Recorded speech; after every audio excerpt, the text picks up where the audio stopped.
Hello everyone, welcome to switispeaks official YouTube channel. This is professional networking series. Here I am going to teach you the right way to do the professional networking. Now professional networking should be done on some professional platform. The best one which I love is LinkedIn.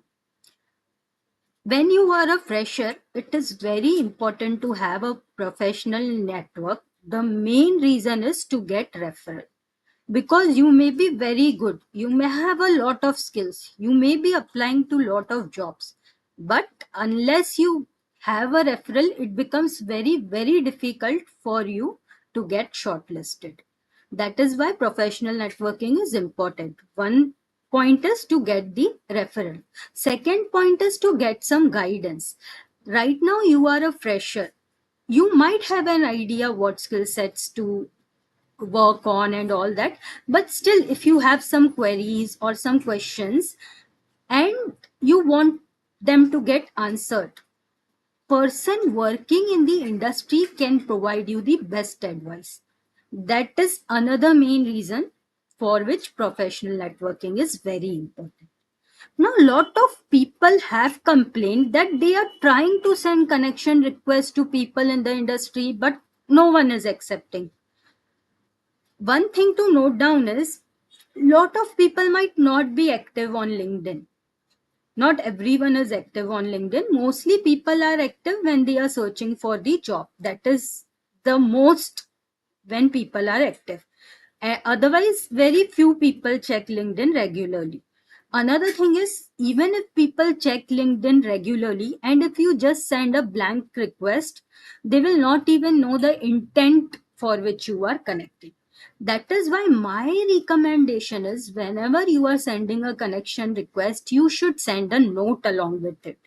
Because if you send a note, it really shows that you are very keen to connect and the reason and why you are connecting, what is that you are expecting from them, and it will give a very good professional impression about you. If you send a proper note which is well organized, which contains all the relevant information, it will give you your good impression that you are a very professional person. That's why having a note is important. Today what I am going to do, in order to help you out to send the correct note, I will show you one sample. It is just a sample and I will tell you what are the key points that are taken care. Taking this as a reference, try to send the connection request now and see if you feel the difference. You can tell me in the you can tell me your feedback in the comment section. I am very happy to know the feedback because I want to know if my content is really helpful for you. My main aim to create this free content is to give back to the community. I struggled a lot as a fresher and I want to help you out. That is the main intent. So please do give your feedback also in the comment section. Now let me explain you how to create a note. First thing you have to understand is in the LinkedIn, when you send the connection request, there is a maximum limit of the words which you can use. If you are not connected to the person while sending the connection request, there is a maximum limit of the words to use. Within that limit, we have to cover all the important information. Now I will explain you what is the important information, what are the points which you should take care of. The first thing is you need to start with hi and the name of person, not the full name, just the name. For example, you are sending connection request to Atul, so here the name will come hi Atul, then comma, then your name. You can give your full name like first name and your last name.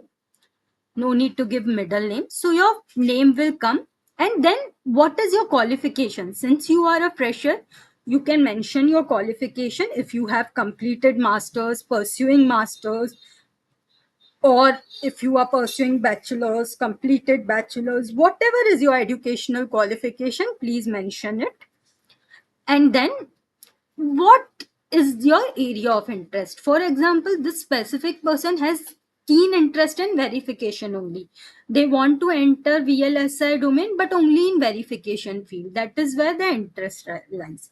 Now, one thing to note down here is, if you are interested in verification, it's good, because most of the openings in VLSI are in verification. Even if you try to do a search, you will find out that most of openings are in verification only. But as a fresher, I recommend, it is my personal recommendation, that you should not restrict the domain.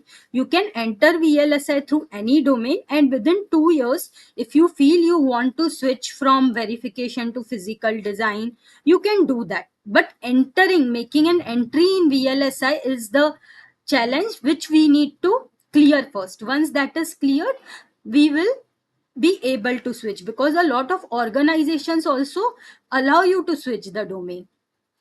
So that will not be a problem. So my recommendation is, don't restrict the domain.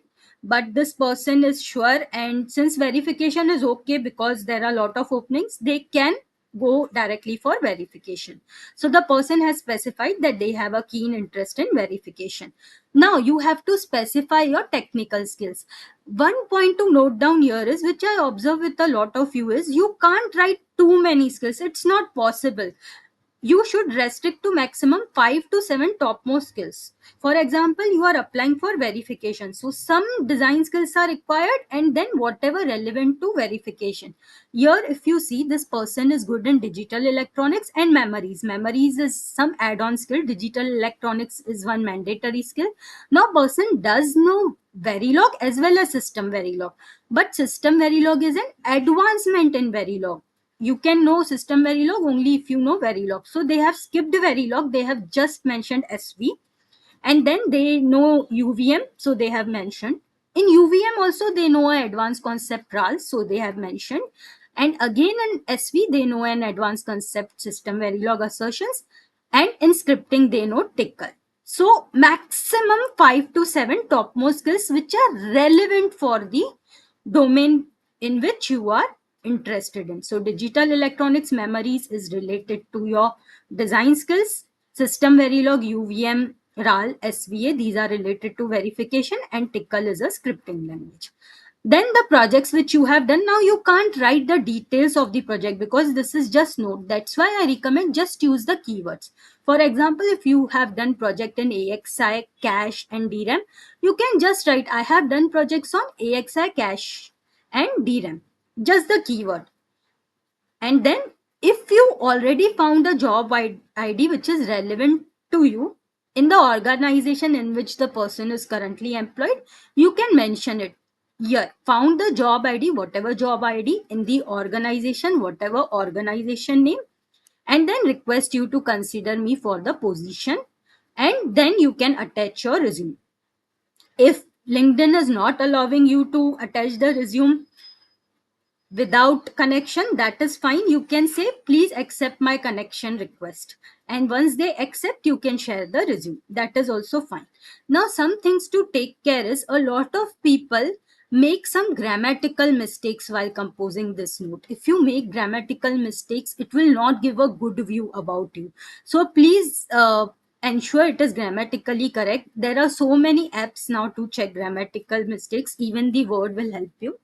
So please ensure you are doing that, and try to send a note like this. I'll quickly summarize. You have to give the name of the person, your name, your qualification, your domain of interest, top 5 to 7 skills, just the name, projects which you have worked on, again just the name, the job ID for which you want to apply, organization name, and please accept my connection request or consider me for the position.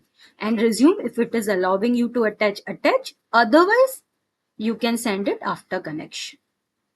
I hope this will help you. To stay tuned to such content, please subscribe to Sweetie Speaks official YouTube channel. Thank you.